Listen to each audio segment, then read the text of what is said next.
everyone, what's up? Welcome to the channel. It is Denise Salcedo, and you're just in time to catch Speak Now Pro Wrestling. Today, we're going to break down everything that happened on the August 3rd edition of WWE. Wow, guys, WWE NXT on Sci-Fi. It has been a day, ladies and gentlemen. You don't even know. I've had interviews the entire day and getting into the show, getting all the notes in. It's ready to go. Go time, everybody. Wow. All right, here we go, guys. So today, we kind of had a somewhat interesting show, to say the least. I thought we had some pretty good moments in the first hour of NXT. However, the second hour of NXT was really when the show kind of started picking up and we saw a little bit more action, more of the storylines moving forward, etc. But there were some things that I do want to talk about. Obviously, we're going to go through everything, but we do have some major things to talk about in that first hour of the show as well. So first and foremost, I want to make sure that you guys do know, send in any super chats if you guys want to get your comments read on the air. I do also read non-super chatted comments. So if you guys want to take part in the chat, you are more than welcome to do so. And I'm going to kick things off with our first super chat of the day. And this one is from Flamethrower, who says, Fluff Jr. said, "Dad, put on the happy lady who loves wrestling." Oh my God. Okay, that is so funny. Thank you so much to Flamethrower for sending in the super chat, and also to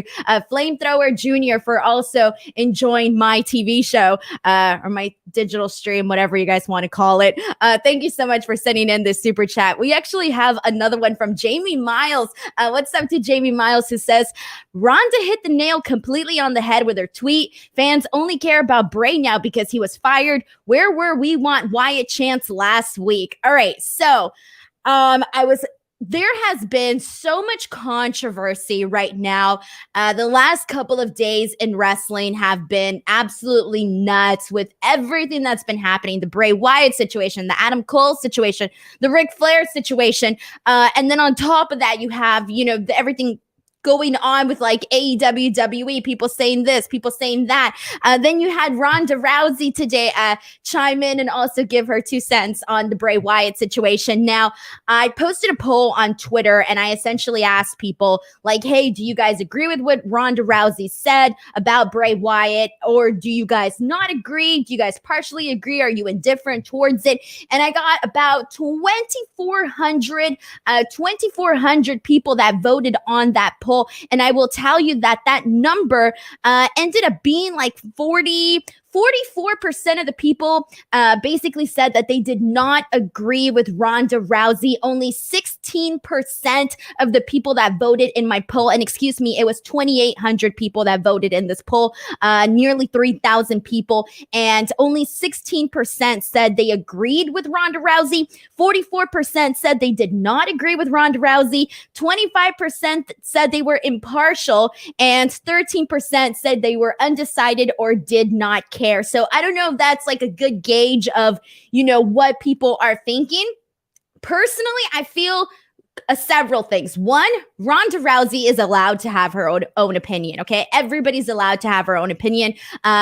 Whatever your opinion is, okay, fine. That's what Twitter's for. You go out there, you put your opinions. I get all of that. However, do I agree with what Ronda Rousey said? No, I do not, actually. I do not agree with what Ronda Rousey said, because I do think that there were a lot of people that were Bray Wyatt fans, and a lot of the criticisms that came with Bray Wyatt were not necessarily directed just at him, but it was more so the creative of The Fiend and the creative of Bray Wyatt and how that wasn't essentially working. And then one of the major things that people were talking about, and that was reported when Bray Wyatt was released, I know Fightful Select also had this in their report, was one of the things that they had in there that was mentioned was the fact that he was one of the top merchandise sellers, one of the people that sold a lot of merchandise. So you ask me, are you going to buy merchandise for for a person that you're not a fan of?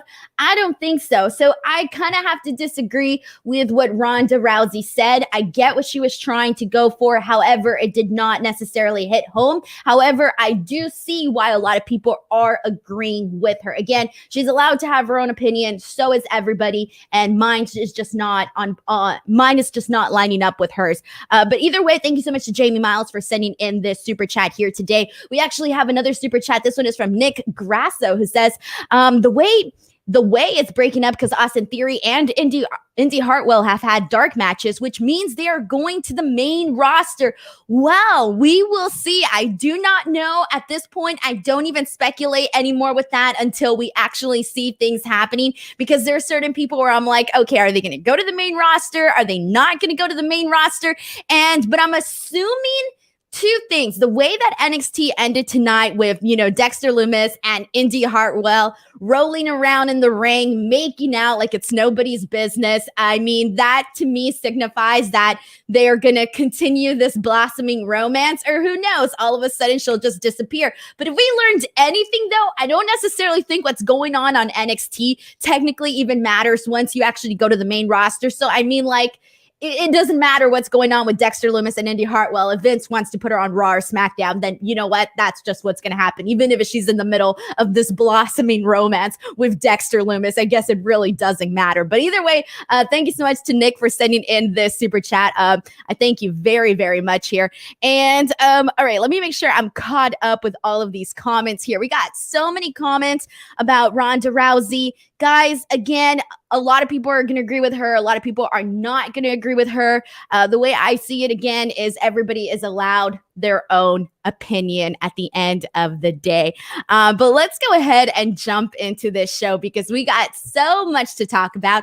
If you guys want to keep sending in your super chats, you guys can. If not, I will go ahead and read some of the comments as it pertains to the topic that we are discussing at hand. So here we go. We're going to kick things off with the opening match, which was Hit Row, Ashanti the Adonis and Top Dollar versus Legado del Fantasma, Wild and Mendoza.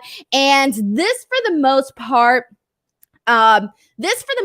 was perfectly fine. This was a fine opening match. It wasn't what I expected in terms of, I was kind of hoping for a better match here, but this really was just to continue furthering the story between Hit Row and Legado del Fantasma, which I'm assuming is obviously the big payoff is going to be at TakeOver 36, which I'm totally cool with. But here we go. This is the first thing that I want to say about this, first and foremost. I am glad that they're actually taking the time to establish, on the Hit Row side, I'm glad that they're taking the time to establish both Adonis and Top Dollar by giving them these matches, because again, they aren't as known as Isaiah Swerve Scott. They aren't as known as him. So they're going to want to go ahead and highlight them a little bit more, which I'm totally cool with. And same thing with Legado del Fantasma. Like, obviously, they, Wild and Mendoza, they have been doing their stuff a little bit longer than Hit Row, but I do like that they are putting emphasis on all of these guys here. So I do enjoy this. However, with that being said, I don't want to see Isaiah Swerve Scott go down the same road that we saw with Bronson Reed. I feel, since Isaiah Swerve Scott won the NXT North American Championship, he has not actually defended the title or even had a singles match whatsoever. So given the fact that they didn't do anything really with Bronson Reed when he was NXT North American champion, I don't want the exact same thing to happen with Isaiah Swerve Scott, because it just feels to me like they aren't necessarily highlighting that belt as strongly as they should be. And with that being said, I do hope that we start to see Isaiah Swerve Scott in some more matches, because even though he is more established than Top Dollar and Ashanti the Adonis and all of that, even then, prior to him winning the title, he was barely even having any sort of program on NXT. When they were doing NXT on Wednesdays, he would have a couple of matches here and there, but nothing really major. He had this feud with Leon Ruff, and that was kind of about it. Then he went and he won the title. So I don't want them to kind of do this long gap where you don't necessarily see him in these singles matches, because we're just focusing on establishing the other guys. I would like to see a balance of both of those things, again, just so that people don't, necessarily forget about the title. So that was like my first thought watching this match here. And just to kind of like point out some facts here, again, Isaiah Swerve Scott has not, since winning the title, has not had a match, a singles match, and hasn't had a match period since June 29th. And that's been like a month or so, which, to be honest, really isn't that that much of time, because there has been guys that, again, that they go an even longer period of time. But given that he's the champion, I would like a little bit more emphasis on all of that here. But this match, essentially, it's almost practically a handicap match, because Ashanti the Adonis is in there pretty much doing all of the work until he gets the hot tag on Top Dollar. Top Dollar comes in, he does his big guy stuff, hits the big boot and all of that. And then afterwards, this ends up being a DQ because Santos Escobar hits him in the back with a chair. So it was kind of not a fulfilling finish to this match, but given the fact that this was just to continue moving the story forward and to continue moving this feud forward, I didn't necessarily hate the finish, but it was all right. It was all right. Post-match, though, we do get to see Legado del Fantasma attack Isaiah Swerve Scott, and they attack him with the chair. And then we kind of see something that, because we're in COVID, I'm not necessarily a fan of, but we do see Santos Escobar put his finger inside Isaiah Swerve Scott's mouth without a glove, I may add, and he takes off his grills, and that was kind of a little bit gross, but whatever. It was what it was. And then afterwards, we do get to see B-Fab. She comes in, she hits them with the chair, so she's able to help Hit Row get their advantage back. And so that ends up how this story ends up closing up the first segment. So guys, I kind of gave you a lot here. What are your thoughts so far right now on what we're seeing with Hit Row, Legado del Fantasma? How are you guys feeling the storyline? Are you guys in line with what I'm saying here with Isaiah Swerve Scott, or are you guys not in line with what I'm saying? Let's see what we got here. We got several comments. This one is from John Cups, who says the ending with the DQ Hit Row match took away from a decent match. Exactly. That's what I thought it was too abrupt. Maybe they could have had a little bit of a longer match and then had this finish, but it did feel very abrupt, especially because I still want to see, or maybe not see is the right word, but I still want to see what else we can get out of Top Dollar. I think that, we've seen kind of the same thing every week. So I would like to see a little bit more, but we'll see where it goes from there. And so thank you so much to John Cups for sending in this comment here. And let's see what else we got here. I'm going to go ahead and this is a comment from Terrion Gordon, who believes that Top Dollar, why can't I say Dollar today, guys? Top Dollar is a good big guy wrestler. He's decent. I've seen worse and I've seen better. I feel like he's just kind of like in between the lines. But again, this technically is still a developmental brand, so he's going to get better as he goes out there more and more. So I do hope to see that. But given that on Raw, I feel that we saw like the worst big guy that they have in Shanky. Shanky's not good. And so Top Dollar is definitely a lot better than Shanky. That's for sure. So thank you so much to Tyrion for sending in this comment over here. We got a super chat from Manuel C. Fuentes. Thank you so much to Manuel, who says, hashtag the Juice Salcedo. I just want to say, keep up the great work. Good NXT show today. Didn't feel like I wasted my life watching this, unlike that other show on Monday nights. Takeover 36 needs to be at an arena, he says. So yeah, first of all, I'm looking forward to Takeover 36. I wish it was happening in Las Vegas so that I can go, but that's not going to happen. I wish it was, but it's not. But so far, though, based on the card that we are seeing, I think it's going to be a pretty good takeover, and they kind of all are. So I'm not even speculating a bad show whatsoever. It's going to be a good show, and I'm excited for all of that. So thank you so much to Manuel for sending in this super chat. I really appreciate it. Let's see what else we got here. We got a comment from Synonymous TV, who says, I noticed that the announcers were giving Ashanti the Adonis a background story about him being in the military. I don't mind it. Give them a story. There's a lot of times where commentary doesn't, I think that they should give people stories, talk about them, and etc. So I'm totally okay with that. Justin Martin says the group feud is okay. At least it's building towards what should be a fantastic title match between Isaiah Swerve Scott and Santos Escobar. I do think that that's going to be a good match when it happens, and I'm assuming that it's probably going to happen at TakeOver 36. So I'm totally okay with all of that. And let's see what else we got here.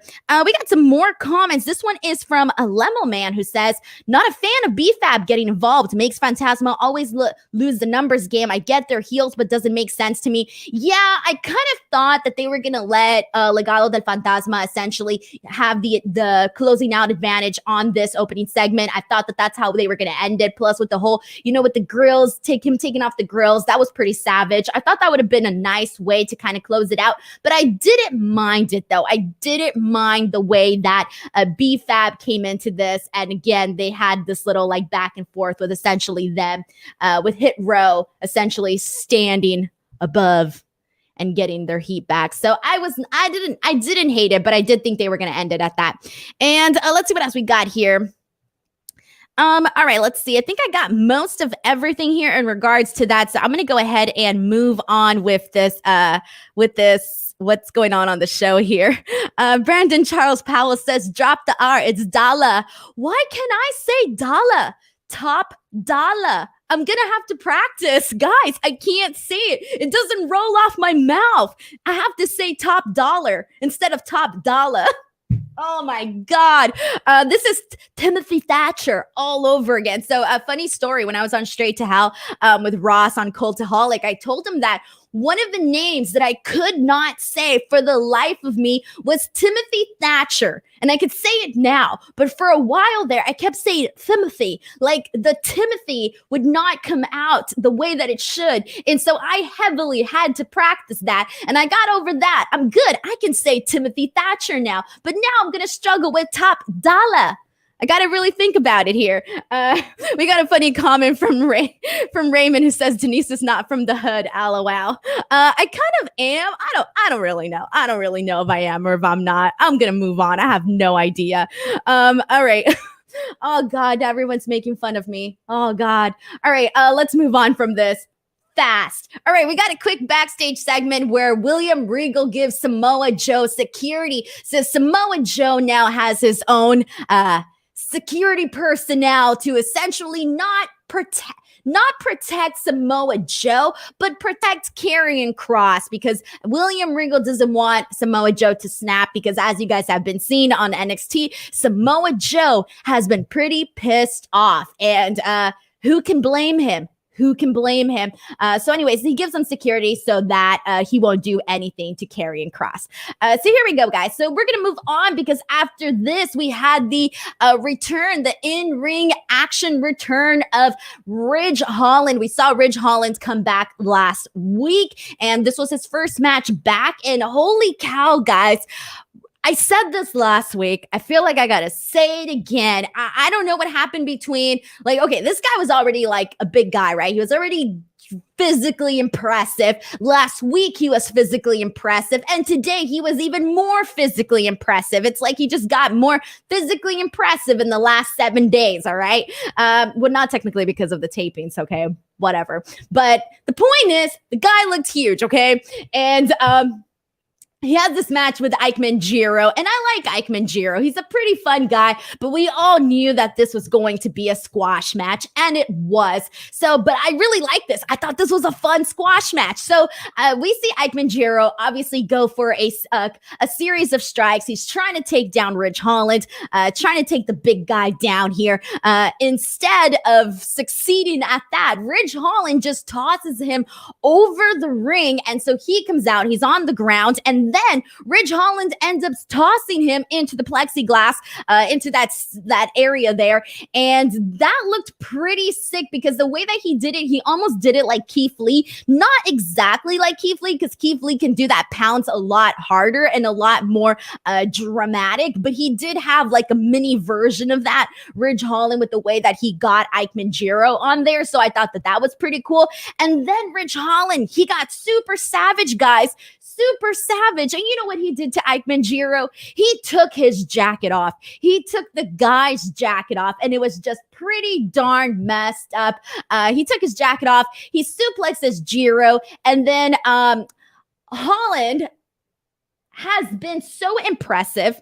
not just with his size, but everything that he does, though. Like, you can say that he still needs a little bit of work in other areas, but everything that he does, though, every move that he does, every hit that he does, it comes off across as very impactful. And so that makes him look even more impressive. And we saw that for the rest of this squash match here with Jiro, and he ends up defeating him. So that was fine. Obviously, he's going to get the win. Ikeman Jiro is, just came into the brand. It's okay. Ridge Holland is going to be the future here on NXT. And after this match, we did have a post-match promo here where Pete Dunne is just kind of putting over Ridge Holland here. And the only thing that I'm kind of a little bit bummed about is that Pete Dunne was the guy that I was rooting for to become NXT champion. And you guys know this, especially if you guys have been watching my NXT post shows for a while. You know that I was kind of hoping that Pete Dunne would become NXT champion. And now it kind of looks like with the return of Ridge Holland, it kind of seems to me that now Pete Dunne is taking a step back, and now he's essentially, they've shifted the focus now over to Ridge Holland. And so I do kind of feel like that moment that whatever momentum Pete Dunne had there for a couple of weeks where I really thought that he had a chance of becoming NXT champion, it seems to me like that has sort of been washed away. And I don't know when we're going to get that back right now. And I'm totally cool with Ridge Holland, making his way up there. But I did want to see Pete Dunne have his moment in the spotlight. So that's the only thing where I'm kind of like, dang, I did really want to see that come to fruition. But now it doesn't seem like it's gonna happen, at least not right now, since he's taking a back seat. So what did you guys think of this squash match? What did you guys think of Ridge Holland? How do you feel about the post-match promo? Do you think that Pete Dunne is going to be taking a back seat to Ridge Holland? Send in your thoughts here. All right, guys, here we go. We got so many questions here. This one is from Lenny Banner, who says, does NXT have a future? Question mark. Legit question, because when you have the NXT champion losing fairly regularly on Raw, how much of a future does this brand really have? Lenny, my friend, this is something that I've been talking about for the last couple of weeks, and I don't even know if I want to touch that today because, again, the NXT championship has been looking very bad, especially on the Raw side of things, not on the NXT side of things, because you have that awesome story that's being built with Samoa Joe and all of that. And I'm really looking forward to that match just because I know Samoa Joe is going to kill Karrion Kross. And when Samoa Joe kills somebody, it looks fantastic. So I know that that's going to be a good match. And Samoa Joe is going to bring it. Okay. He's going to bring it. So it's going to be good. But in terms of, I've just come to the conclusion that I have to now separate whatever you see on Raw happen with Karrion Kross, separate that from what you're seeing on NXT, especially if you want to be invested in this Karrion Kross Samoa Joe feud. So that's that.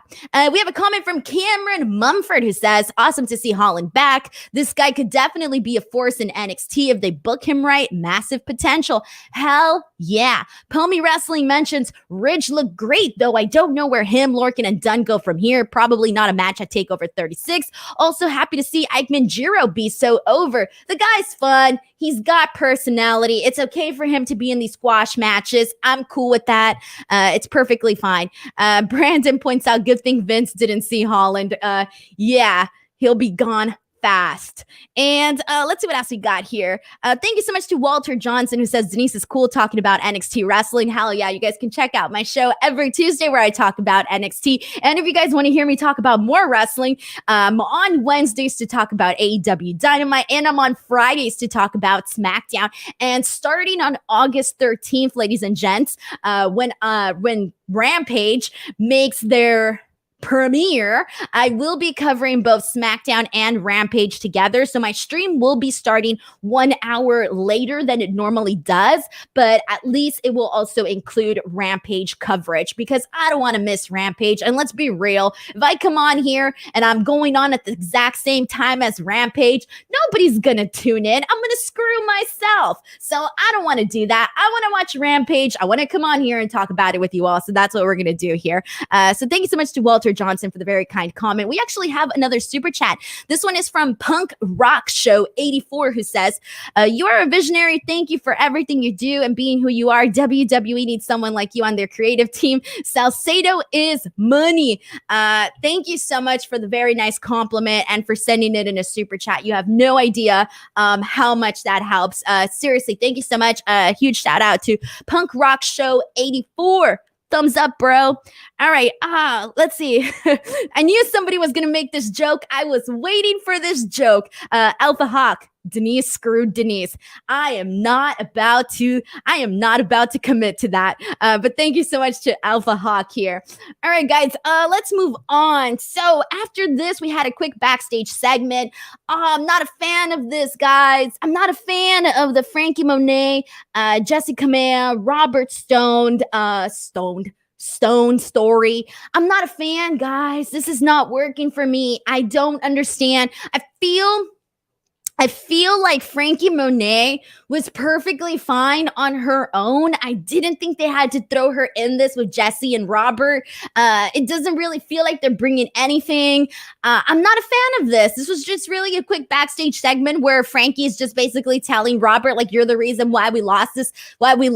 You guys are losers, and Franky Monet's not a loser. I'm guessing that based on that verbiage, I don't necessarily think this is gonna last long. But I just kind of prefer Franky Monet on her own. It kind of seems to me like they're just trying to find something for Jesse and Robert Stone because they don't got anything else for them. At least that's what it seems like. And also, now that I think about it, we still haven't gotten a follow-up to Mandy Rose and what she was talking about with Gigi Dolan and everything that she's been doing. We didn't even get that on this show. Unless I missed it, but that didn't happen on today's show either. So I have no idea what is happening with this, because at one point, like 2-3 weeks ago, these stories were like matched together, and now it seems like they're not. I have no idea what's happening with all of that. Let's see what we got here. And I'm going to go through a couple more comments here about this, if anybody has anything interesting about this. This one's from Lenny, who says, Franky Monet is one of the best women on the planet, and she's stuck in a nothing angle with Jobber Stone. Sadly, yeah, this is kind of a nothing story here, and hopefully they get her out of that portion soon. But it's just that right now, you got everything going on with Raquel and with Dakota Kai. It doesn't seem like Franky Monet fits into that, but they can definitely do something else with her that isn't necessarily so lame. All right, guys, but here we go. We're jumping into this next portion of the show, and this was actually one of the stronger portions of the night, and this was a pretty fun match. This was Bobby Fish versus Roderick Strong, and I got mixed emotions about this, though. Okay, so my emotions, my explanations are going to be a little both on the positive and the negative side here. All right. I'm going to do my best to balance this out here. So first and foremost, we see Strong work the left arm of Fish right at the start. They lock up. Bobby Fish goes for a couple of high knees to the stomach of Roderick Strong. Really like that. I've been enjoying Bobby Fish. I've been enjoying him. I enjoy seeing him work. Anyways, we see Roderick Strong trap him in the corner. Excuse me. No. Bobby Fish traps Roderick Strong in the corner and hits him with several strikes, then takes him down to the mat. They go back and forth for a while, but it's really this steady pace that I think that I think there's two types of viewers here. I think that if you're a viewer that kind of got lost in this match, I think you'll enjoy this. If you didn't get lost in this match, chances are you didn't really enjoy this match. I liked this match specifically because I really liked to see everything that Bobby Fish did. I'm a fan of Roderick Strong. However, I've said this before, and I gotta say it again. I'm not a fan of Diamond Mine and what they are doing right now. To me, this has been kind of like, it hasn't really felt special with Diamond Mine. It hasn't felt special whatsoever. I don't think that they're coming out here and necessarily rocking my world here. So with that being said, I thought this match was good, but it wasn't anything where I thought, oh my God, this is so great. I think that there's a good chance that there are people that like this match and people that didn't like this match. Again, I kind of had a love-hate relationship with this match, and that's like the best way that I can describe it. And I just think that they need to add more to the Diamond Mine, because right now they're just coming across as too dull. They need to add a little bit more to them, and I'm just not interested right now in Diamond Mine. But we do see Roderick Strong picking up the win here. Again, this wasn't a bad match, but there were a little portions where I did think it was easy to tune out of this match. So what did you guys think of this match? How do you guys feel about it? Do you agree, disagree with my comments on the Diamond Mine? Once again, guys, you are allowed to express your own opinion, even if it does not coincide with my own. Here we go. We got several comments on this here. Let's see what we got here. I'm going to kick it off from the top a little bit here. And let's see. We still got comments on the Franky Monet situation, so I'm going to pass through those here and get into the comments about this match here. And this one's a comment from Justin, who says that Roderick Strong winning was the obvious but right choice. Fish honestly just has by far the least singles potential of any of the 4 Undisputed Era guys. Yeah, but I actually find him more entertaining to watch him work than I do Strong. I do find Bobby Fish a little bit more entertaining to watch him, to be honest. So thank you to Justin for sending in this comment. We got another comment from Pomi, who says, really enjoyed Strong versus Fish. However, it felt more like a great showcase for a single star Roderick Strong than still not quite established faction Diamond Mine. Exactly. I just kind of feel like, see, I don't even know if it was like a great showcase. It was okay. It was okay, to be honest. And let's see what else we got here. We got a comment from Manuel, who says, if this had a better build, Fish and Strong would be a good takeover match. It could have. It could have easily been a takeover match. I think if there was a takeover match, it would have felt a little bit more special. And obviously they would have done a little bit more. So the match would have been even definitely better than what it was today. And let's see what else we got here. This is another comment from John Anderson, who says, baffled as to why they aren't having Malcolm speak more for the group. Love Strong, but he needs that mouthpiece. Exactly. And Malcolm Bivens has so much personality. And when I say that Diamond Mine is dull, why aren't you utilizing Malcolm Bivens again as a mouthpiece to add a little fun into this group? Like, give me a reason to want to see them in these matches, to want to see them in general. I just don't feel that I'm getting that. And I do think that I don't think that they've utilized Malcolm Bivens to his full potential here with the Diamond Mine. He should definitely be getting more promo time. He should be, I don't know, looking more facials when he's out on ringside, when the camera pans to him. I mean, all of those little things matter and they add to the group. And I think that that's a big piece, a big element that is missing from Diamond Mine. So right now, I'm just not a fan yet. I'm really not a fan yet here.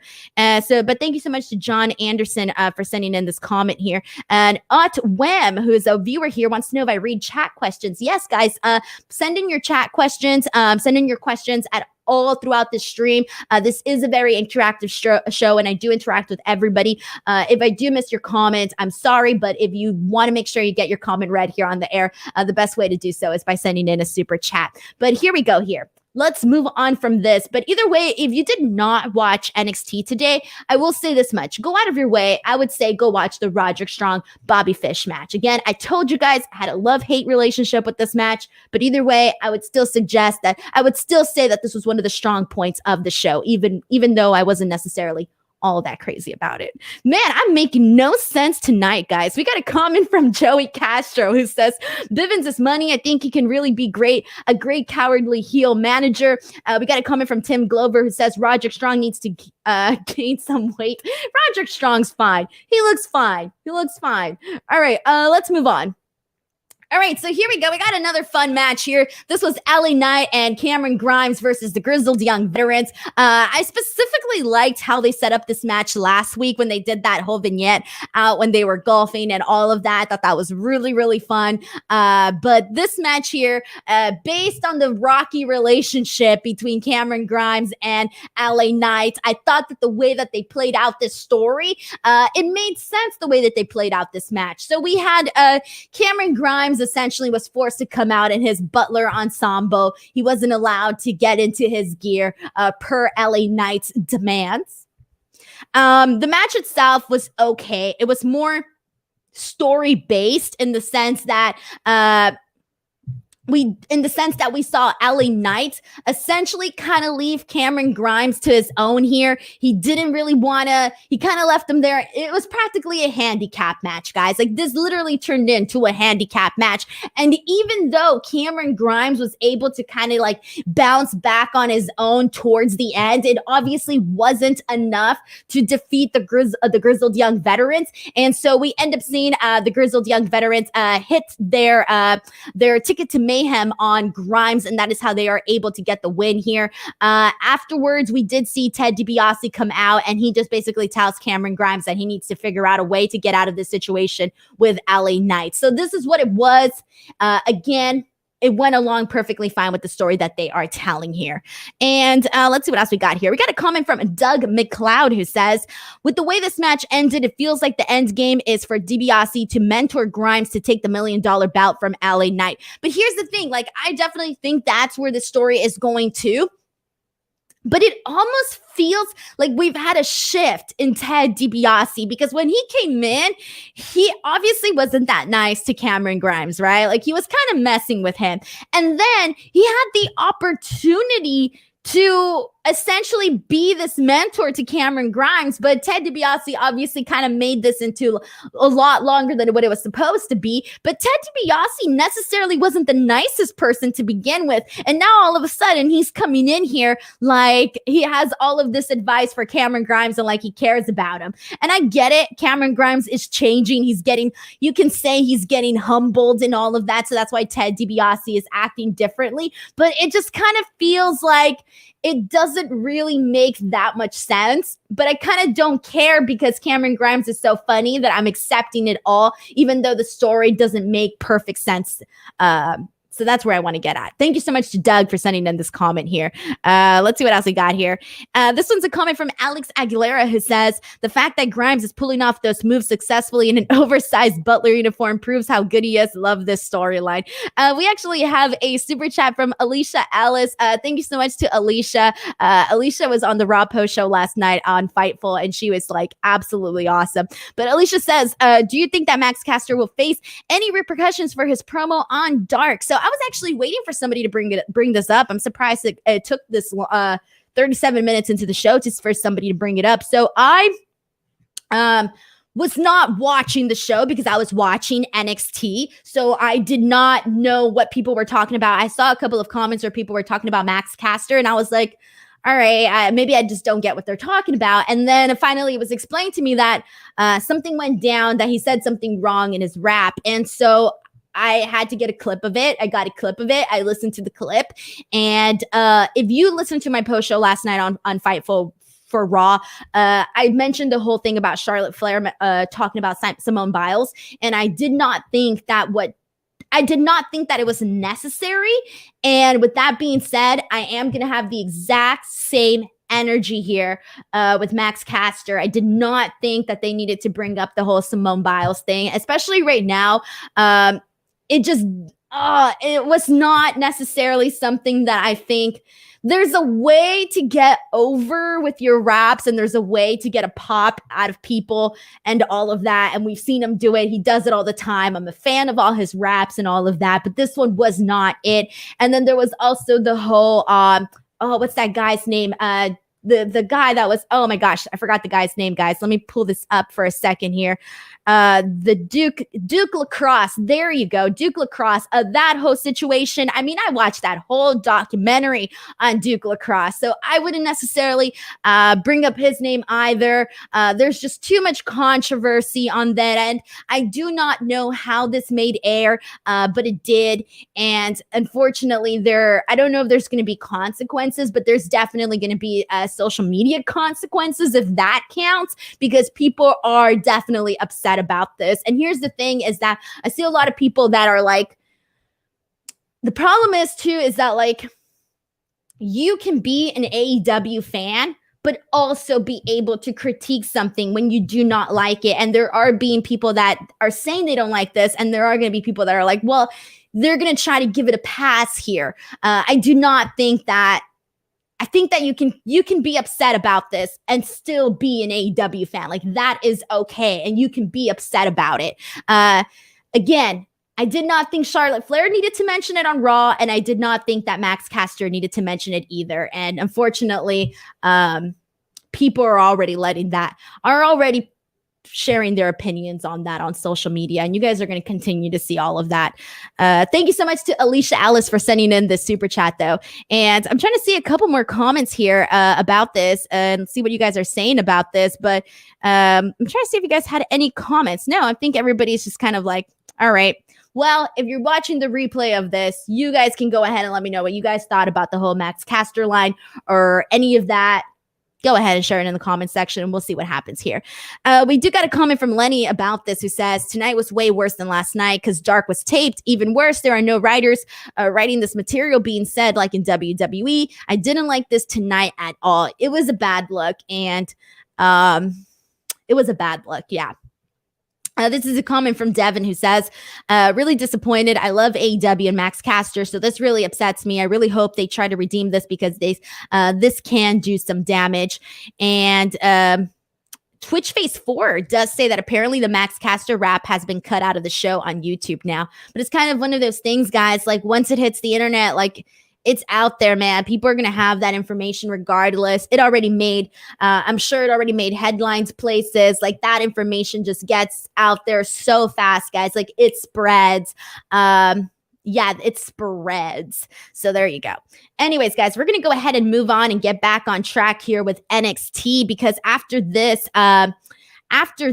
we kind of have something really cool to talk about. So one of my favorite storylines right now on NXT is definitely what they're doing with Raquel Gonzalez and Dakota Kai. They are literally, we've known that they were going to have Dakota Kai at some point turn on Raquel. We didn't know when it was going to happen. It happened last week. I was very, very into it. And this week they followed up very strongly. So just to kind of remind you guys my thoughts on last week, I loved what they did. I loved how they teased it. I thought Dakota Kai's promo last week was phenomenal because she really did make me think that she wasn't going to turn on her, even though it was so clear that she was. For a moment there, she fooled me into thinking that it wasn't gonna happen. So kudos to her. And then today, they essentially did like a vignette where they were showing, she had her promo portion, but they were also showing clips of her and Raquel and etc. And she's basically just saying that the reason that Raquel is where she is because she was right there, right by her side. She thinks that Raquel is selfish. She says that she's no one's sidekick. She says, quote, if it wasn't for me, you would be nothing. And so she kind of hits all of those points there. And I like this. Again, another strong delivery. Coming off of her actions of last week, I thought today followed up really nicely. And then they did announce that next week we're going to have essentially Raquel Gonzalez's reaction to the actions of Dakota Kai. And so this is going to play out really nicely. I'm excited to see what they do here because if you didn't catch my show last week, one of the things that when I interviewed Raquel, and I mentioned this again on the last show, and Raquel was telling me, how much Dakota Kai really has influenced her, has helped her like behind the scenes in her career and all of that. So like these two girls are legitimate friends, not just what you're seeing on TV, but like even outside. So I feel because they have that friendship there, they're going to work to really put together this awesome story on screen. And I think it's going to unfold very nicely. And I do think that Dakota Kai has sort of been, I would say that she's somebody that has sort of been floating under the radar. She's sort of been a little bit underrated. And I think that this feud is really her breakout feud to kind of get her out of always being the shadow of someone else, because this is really her just coming about her own finally. And this is it, guys. Like, I think this is Dakota Kai's breakout feud to really launch her into that next level. And so good for her. So far, she's doing a good job. How did you guys feel about this Dakota Kai explaining her actions here? Let's see what we got here. Let's see what we got here. And this one is from Pomi, who says Dakota absolutely killed it in that vignette. Really hoping she wins that belt at TakeOver 36. I don't know, guys. I do not know. We have a comment from Raymond Kosos who says that the Dakota segment was lit. We got it. You got it right there, man. Roxy Rocket says Dakota is red hot right now. Personally, I think she should take the title off of Raquel. Well, there you go. That's already 2 people here who think that. We got a comment from Mario who says, I think Raquel should have turned heel when I watched that video package. That's the thing that I was talking about too last week, is that even though the heel is Dakota Kai, it seems like the people don't want her to be the heel. The people want Raquel to be the heel. But if you're following the story and what's being said, Dakota is the heel. But it seems to me that the people want something else, and I kind of want something else. I kind of want Raquel to be the heel too. I'm rooting for Dakota Kai. I don't know what that says about us as humans, that she betrayed her friend and we're rooting for her. I don't know what that says about us, but I don't know. I want her to be champion too, but obviously, you know, there's money in the chase. I still think that they could do a lot with Raquel. So it really we'll see what happens. I can't even say that I'm completely confident in who I believe is going to win this match when it does happen. We got a comment from Edwin Pacino who says, I thought the Dakota vignette was the most interesting thing on the show today. It was 100%. I do agree with Edwin here. Comment from Justin who says, this was my favorite thing on the show. Great promo. I love seeing Dakota Kai get this chance standalone and showcase herself. I'm still hoping she beats Raquel for the title. Okay, everybody wants Dakota to win here. Let's see what else we got here. Alex Aguilera says she's been betrayed by the people for too long. It's high time that the King of Kick gets what's rightfully hers. And we actually have a super chat from John Cups. Thank you so much, John. John says, I think NXT had a good second hour with stories to build toward TakeOver 36, but I think the 2 tape shows with the Olympics did hurt the show a bit. It did, guys. And I kind of got into a little bit of like the first hour of NXT, aside from like the highlights that I mentioned earlier in this review. I didn't think that it was a good first hour. I was kind of just not even inspired to like tweet anything, because what was I going to tweet? I was going to tweet? Roderick Strong, Bobby Fish, good match. All right, that's a boring tweet. Let's be real. That would have been a boring tweet. So like I basically tweeted like I got nothing to tweet tonight. Like I really don't. It wasn't until the Dakota Kai promo where I was like, all right, things are starting to turn here. Cool. And then, you know, moving with the rest of the show, it was like they gave us a little bit more to talk about. That's for sure. So I did think that the first hour of the show could have been a little bit more entertaining. But thank you so much to John Cups for sending in this super chat right over here. I really, really appreciate it. So shout out once again to John Cups here. And let's see what else we got here. This is a comment from Synonymous TV who says, how are we supposed to buy Dakota Kai beating Raquel clean when Raquel was supposed to be her pretty much stronger female enforcer? I think it's because, you know what, Dakota Kai is doing a good job. If this is your thought process here, that because of Raquel and her size and her dominance, that Dakota Kai can't essentially beat her, I feel like she's already trying to change that mentality for people in her promos, because one of the key things in what she said tonight was that Raquel would not be where she's at if it wasn't for her. So I do think we're supposed to be like, all right, well, Dakota may have a point there, you know? So I feel like she's trying to change that belief that she can't beat Raquel. She's definitely trying to change that in her promos. And I do think it's working, especially based on everybody here that wants to see Dakota win. We got another comment from Rebecca Mintz who says, Dakota is absolutely underrated. I hope the big dog wins at TakeOver. You see what I mean? Like everybody seems to be like having Dakota's back on this one here. We got a comment from L2K1991 who says, shouldn't this have been dragged out to make sense? Dakota Kai should have been denied a match a couple of times before turning on her friend. I could see them going about it that way, but I just kind of feel like, one, we already knew it was coming, and they had been planting like little subtle seeds. They didn't make it super obvious, and that's what I like, because if you were watching closely, you saw those facial expressions from Dakota Kai. You got the vibe. So they did plant those seeds early on, and so I like that they did it very fast. I actually thought that the way the turn was executed by Dakota Kai and Raquel was pretty good. We got another comment from Doug who says that segment laid out everything you needed to know regarding the Dakota Raquel angle. Yep, it definitely did. And let's see what else we got here. We got another comment from Lance Davis who says that Dakota is so over with him. Tim Glover says Dakota has earned her chance to get a title shot. Guys, Dakota's the heel. Dang, and we're all rooting for her. We're all rooting for her. Let's see what else we got here. We got a super chat from Brandon Charles Powell. Thank you so much to Brandon, who says, it's hard to do a babyface heel feud when the heel is smaller than the babyface, but if Raquel is getting called up, I'm down for Dakota winning the belt. I don't know if Raquel is getting called up. I do not know, but I actually think Dakota should be the one to get called up. In all honesty, I think that if I was making the decisions, I think she would have been there already. That's not to take away from Raquel, because Raquel's great, but I just think that Dakota offers something a little bit differently that I think could work very well with the girls that they have on the main roster already. So with that being said, that's why I would go with Dakota. But anyways, thank you so much to Brandon Charles Powell for sending in this super chat. And I also want to thank Leonard Aarons III, who sent in a super chat as well. Didn't send in a comment, but Leonard, thank you so much for sending in the super chat. I really, really appreciate you for taking the time to send this in. So thank you very, very much. And let's see what else we got here.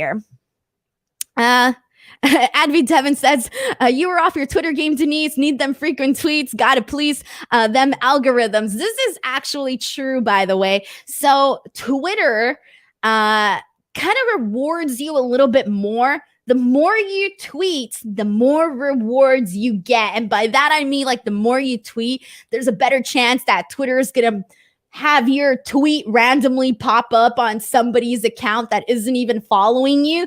And I noticed that, like, because I keep track of my Twitter algorithms, like, every single day. I check it multiple times a day. And I noticed that if I tweet less than 1,000 times a month, my analytics will like drop down. Like, I'll just see red all across the board. But if I tweet over 1,000 times a month, it's all nice and green. We got to keep it green, guys. So anyways, Advi is definitely right. My algorithm was probably going to be affected today, which is crazy too, because a lot of people kind of knew that I wasn't even tweeting that much about today's show, because people were asking where I was at. And I was like, oh man, people actually noticed. So that was kind of cool. Don't worry, I'll be back. I will be tweeting. I have a Twitter addiction. All right, let's see what else we got here. This is a comment from Leonard Aarons III, who just sent in a super chat. And Leonard says, WWE's got a big time problem with their dominant champions and no credible threats across all three brands. This Dakota Raquel thing is a great example of this, in all honesty. And they actually have a story with Dakota and Raquel, though. Look at your champion. I mean, you can go far back. Like, let's talk about Raw. I'm not going to get into this heavily, but just to kind of add to your comment here, look at Asuka. Look at what happened to her when she was champion. They didn't have any challengers for her. Rhea Ripley became champion, and then she jumped into this thing with Charlotte. That was a whole other story within itself. And now, you have Nikki Cross and all of that, but you saw the problem, I think, a little bit more on the Smackdown side, because Bianca Belair, when she won the title, she really only had Bayley to feud against. She didn't really have anybody else that was credible enough. Bayley gets injured, and then it was kind of like, all right, well, we got to bring Sasha Banks back. And now Sasha Banks is back, but again, that's who she won the title from, so there wasn't even very many options for her. And then we started to see that again with Raquel on NXT, and she had this match with Mercedes Martinez. Then she had that match with Xia Li. And now she's going into this with Dakota. it's kind of like, all right, well, it's there and that's all we got, so let's do it. And at least this one makes a little bit more sense, in my opinion. But there you go. Thank you so much to Leonard for sending in the super chat and also the comment here. We actually have another super chat. This one is from Sergio Martinez. Thank you so much to Sergio, who says, it has more to do with the fact that we have followed Dakota's journey. We've seen how she started and how she's worked hard to get to this point. So of course, now's the time for her to take the bout. See, I love this. Most of the comments that we've gotten tonight, most of the comments that I saw on Twitter were all about Dakota. So I think that there needs to either they need to make a decision and have her somehow become a babyface if that's what feels more natural. No matter what, people are going to cheer for her. That just seems what's happening here. That seems like what everyone's feeling. Thank you so much to Sergio Martinez for sending in this very kind super chat and making his point here, because I do agree with what he has to say. I think people are definitely invested in Dakota Kai and her story. And she's a very nice girl, by the way. A very nice girl. So thank you so much to Sergio Martinez for sending in this super chat as well. Alrighty, guys. So here we go. We're going to go ahead and move on from this. And let's see what we got here. BTW, again, if you did not watch NXT, go out of your way, check out this promo from Dakota Kai, which will be easy. It'll probably be up on YouTube or something, or it's probably already up on Twitter where you guys can watch it, but you'll definitely see that. Also, announced for next week, we have face-to-face between Adam Cole and Kyle O'Reilly, mediated by William Regal. That's going to happen next week. But now, guys, let's get into the NXT Breakout Tournament. Oh, man, we still got a couple more stuff, so I'm going to speed through this one a little bit. All right, so Trey Baxter versus Joe Gacy. Joe Gacy's a bigger guy. I didn't think they really, obviously he lost. So he lost this match, right? But they didn't really show that much, I think, of what Joe Gacy could bring to the table. Like, I don't feel like I learned more of Joe Gacy in this match than I didn't already know beforehand. This really was a very nice performance for Trey Baxter. He really was the highlight here. He was impressive. I liked his finish. The finish, he won this match with a 450 stomp for the win. I think that based on what we saw with his match with Kushida and then this match here with Joe Gacy, the guy, you want to root for him. I want to root for him. I'm digging Trey Baxter, guys. And so let's kind of talk about the actual tournament and where we're at in terms of who's left and who's facing whom. So with Trey Baxter winning this match, he's moving on to the finals to face off against Odyssey Jones. Now, if you guys remember this, Odyssey Jones was my guy. He was my pick for this tournament. I'm a little bit torn here. In regards to who should win this, Trey Baxter or Odyssey Jones, I don't know. Okay, so on the other side, we're going to have Carmelo Hayes versus Duke Hudson. I want to see Carmelo Hayes win, all right? I'm sold on Carmelo Hayes. He's the guy on that end of on that side of the bracket that I want to see win. So with that being said, we got Odyssey Jones and Trey Baxter. Odyssey Jones was my pick to win this thing, but I want to see Carmelo Hayes versus Trey Baxter. I do think that would be the more interesting match. I think it would probably be the better match, but I do not know. So with that being said, I'm cool with either Odyssey Jones winning, moving forward, or Trey Baxter moving forward. But either way, I want to see either one of those two names go off against Carmelo Hayes in the finals. That's pretty much where I'm at with that one there. All right, guys. Any thoughts on this one here? Twitch Face 4 says Joe Gacy, the serial killer. Was Joe his first name of the serial killer? Because I know it was Gacy, but was it Joe Gacy, the clown? I watched the documentary, but I forgot. I just know it's Gacy, but I don't remember his first name of the serial killer. So yeah. Probably not the best name, but whatever. Twitch Face 4 says his name was John Wayne Gacy. Thank you. All right, there you go. I did not remember the serial killer's name, so thank you for everybody who informed me of this. All right. I think for the most part, we're all good on this one here. I like how everybody knows the killer's name. Well, yeah, obviously he's like one of the most famous killers out there. I mean, I guess, right? That's really, oh man, I hate that we have like famous killers. Like, Why? Why is that a thing? But it's a thing. I don't know why. All right, here we go, guys. We got a comment from Pomi who says, I want to see Hayes versus Baxter in the finals. Both look great against Kushida in the past. There you go. You're feeling me, man. You're feeling me. That's exactly where I'm going here. Alrighty, guys, here we go. Let's move on because, oh no, after this, we have this segment to talk about. Guys, this next segment, I don't know what to make of it, to be honest. I don't know. I'm not. This one, oh God. All right, this one didn't hit the mark. Let's just leave it at that. All right, so we had Zoe Stark and Io Shirai, and they're going out. I don't know if it's brunch or dinner or whatever. They're going out to dinner at a sushi restaurant. And this segment starts off, and I'm thinking, you know what? Oh man, I like that they're going in a different location.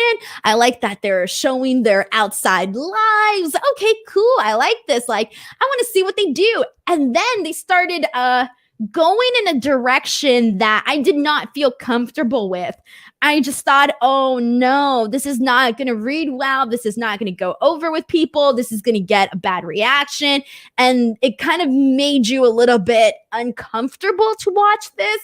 So they're at this sushi restaurant and Zoe doesn't know what to order. So she just orders the same thing that Io Shirai does. And she gets the food. She doesn't like it. She ends up like secretly getting rid of it, right? And I'm not really sure what they served her. I'm not sure what what it was exactly. It looked like, I don't know what it was, to be honest. But the point is that she didn't like it, right?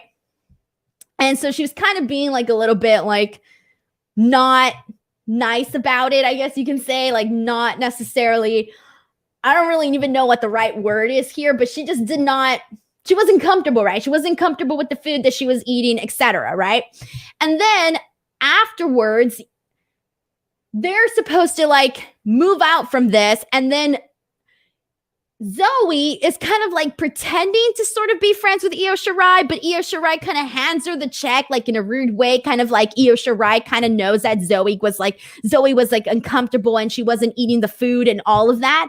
And then there's this other moment where she says, as she goes to the waitress and she tells the waitress, like, do you know Io Shirai? Like, are you guys from, she tells her like, oh, are you from Japan? That's what Zoe Starks asked the waitress.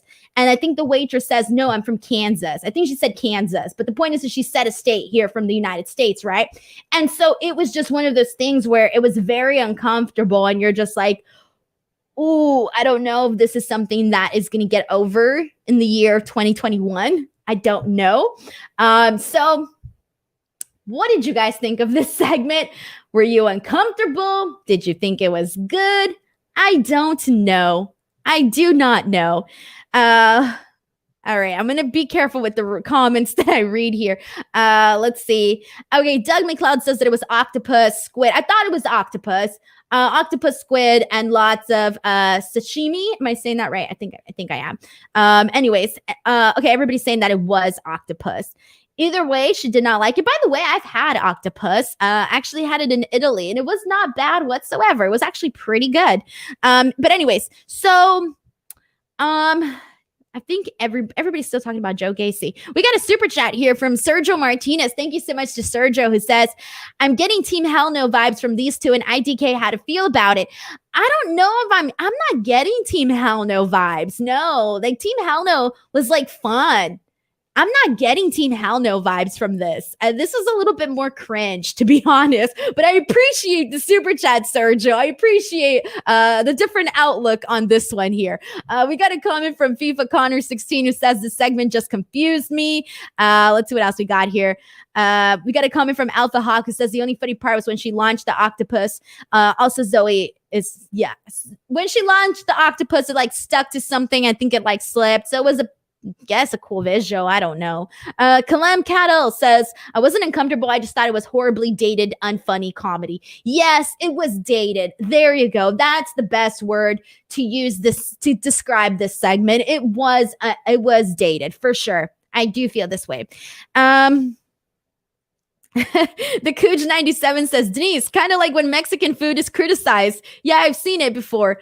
I don't know. I've never had that experience, to be honest. I really have. I've never had that experience. Maybe I don't get out much, but I never had that experience. Well, Maybe. I mean, there's times where like you're like there's certain foods that look a little weird, right? And even me, like I judge my own. Like sometimes my grandma would make dishes, and I was like, oh, I ain't gonna eat that. That looks weird. But I'm a picky eater all around, man. Very, very picky eater. But anyways, it is what it is, guys. It is what it was. I just don't think that it hit the mark. I think there's being a picky eater, and then there was making this like outdated sort of segment, you know? Like there's a difference between being a picky eater and then kind of making this like into like a racial thing.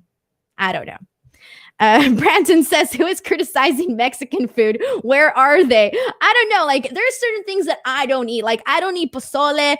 I'm a very picky eater. I don't eat pozole. I don't need, what's the other one? Menudo. I don't eat menudo. And I know a lot of people are like, how the hell are you Mexican and you don't eat pozole or menudo? I just never like those. Like, ugh, I'm not big on that. What else? Again, it's kind of it. I eat everything else. I eat everything. Oh, I don't like, never mind. I don't even remember what it's called. All right, let's move on. Let's see what else we got here. Terrion Gordon says this segment came off as Zoe trying too hard to connect with Io Shirai. I think that's what they were intending as well. I do think that that's how they were intending it as well. All right, guys, we're going to go ahead and move on here. Reductive 92 says, pozole, yes. Menudo, no. Alex Aguilera says, I'm Mexican. I think Mexican soups are overrated. I do like caldo de res. Like, that's okay. Like, I like that. That's fine. But everything else for me is just like a pass. It's a pass. But again, I'm a very picky eater, as you guys know, because I dip my pizza in ranch. All right, guys, let's see what else we got here. Really quickly, let's jump into this Karrion Kross Samoa Joe segment here.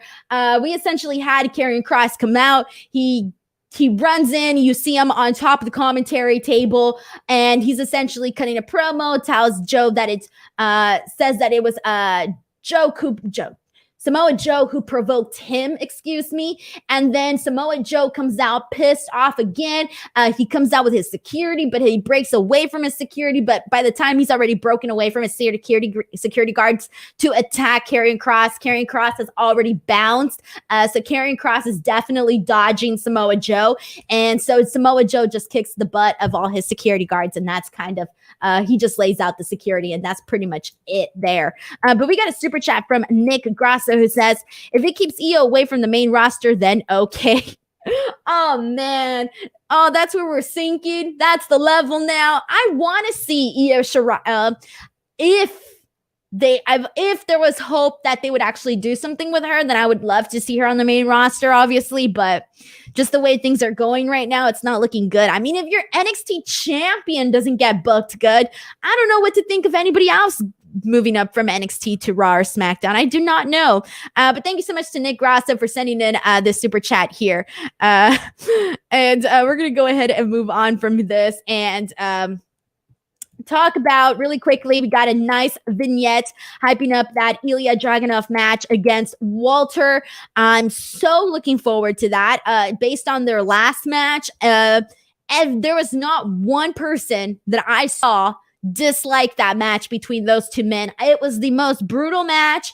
It was great storytelling. I felt like that match really made me feel like I was watching some sort of movie. I went through a whole entire journey with that match, and I hope that I feel the exact same way this next time around. Also, next week, as I mentioned earlier, Raquel will be breaking her silence on NXT, so it's going to be nice how they continue moving forward with the storyline. Also, next week, we're going to be seeing Ember Moon versus Shirai next week, and Ilya Dragunov will also be appearing on NXT next week. Also, next week, we are no longer on the Sci-Fi Network. We are back on the USA Network. So hopefully those numbers won't be bad. Hopefully they'll be back to normal, to what they were already.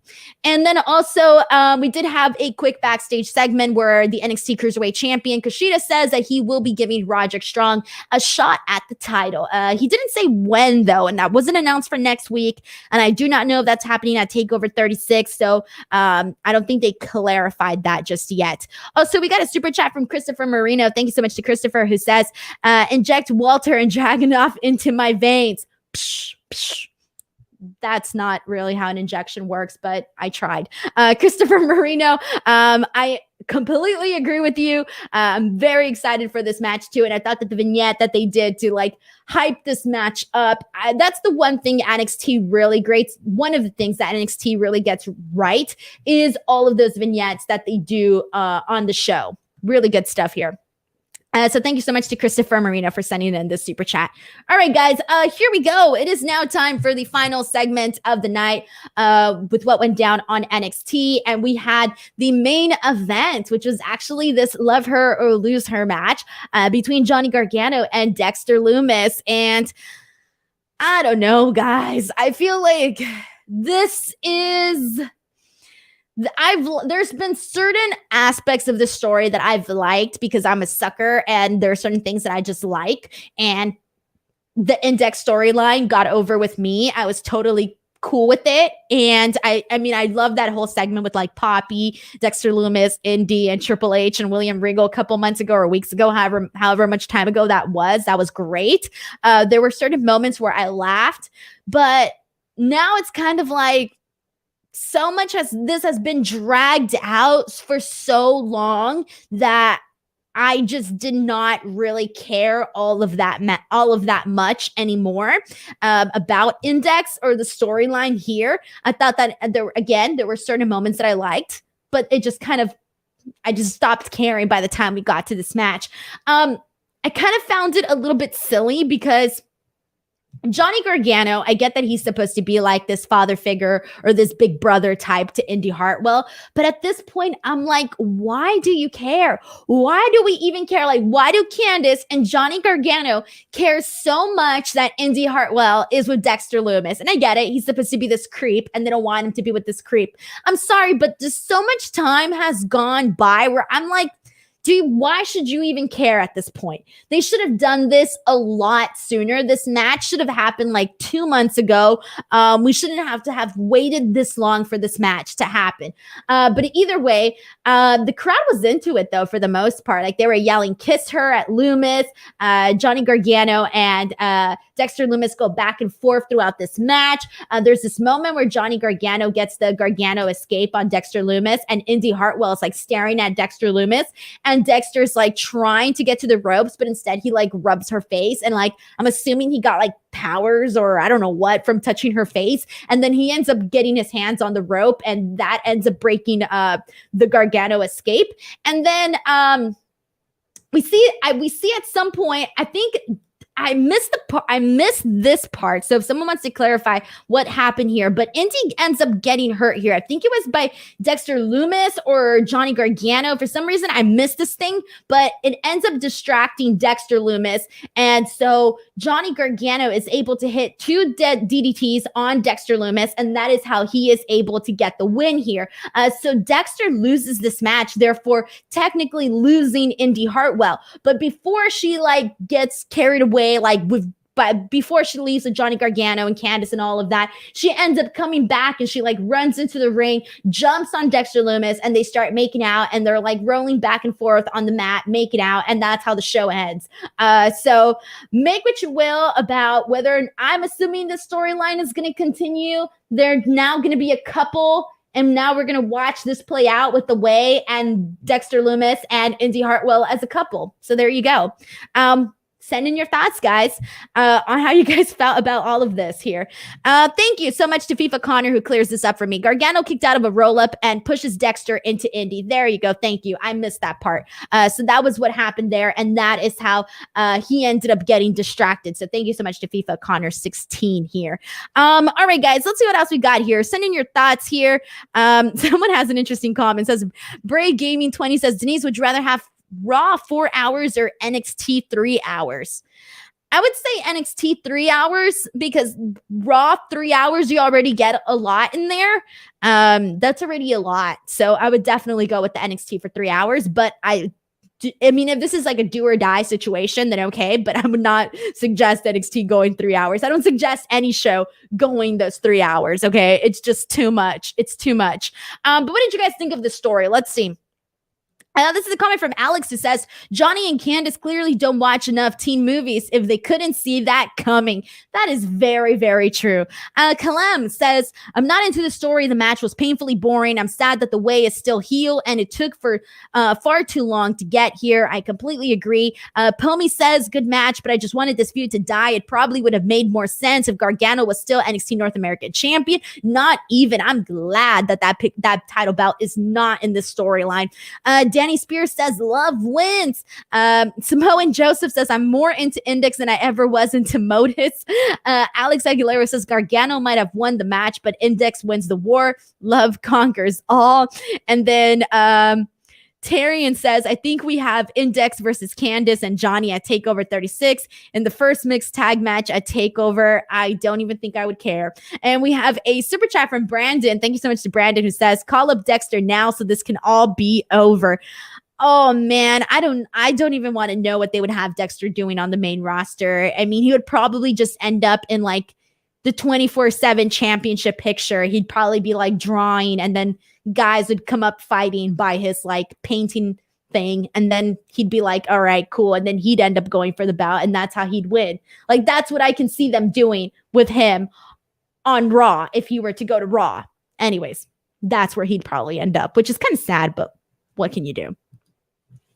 Alrighty, and I think we got most of all of this. I'll read this comment from Synonymous TV, who says, I have no idea how Indy and Dexter are going to work as an on-screen couple.